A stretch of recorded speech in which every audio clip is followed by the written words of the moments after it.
So now you have this cloud solution, and then you still have this underlying premise solution. And I think it's still fair to say that current affairs are still in a state of flux. So how do these two systems work together?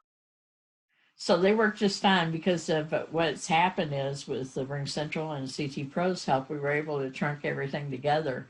So we could see the directory all the way through. And that was the big concern, being able to look and see who they're calling, because they were very used to the Client Connect on Mitel and having that separate application. So it was just getting everybody used to being able to see that directory.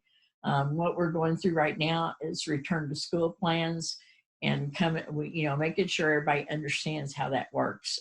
Paging was another concern because the Mitel system, the paging is, very old style, rudimentary paging in a school. It's not file-based per se. It's off-premise based and speakers throughout the school.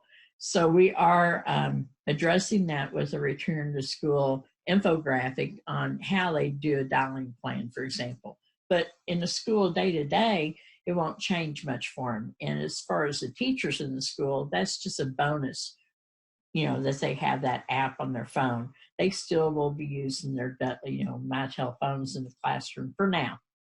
I could see maybe in the future that may change, but also with paging, I will bring up, Chris, that we are a Synapse customer as well. So we're, looking at that. And then whatever solution that RingCentral may have out there too, we're just not there yet.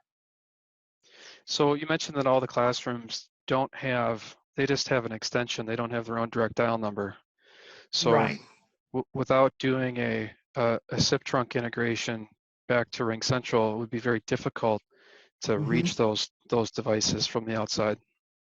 Yeah, and that was the whole premise of us going with RingCentral, that we could do that, because that would have been a big issue if we could not, to be quite honest.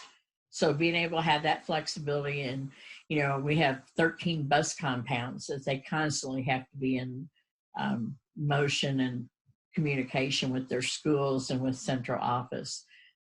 That was a big deal. It was a real big deal.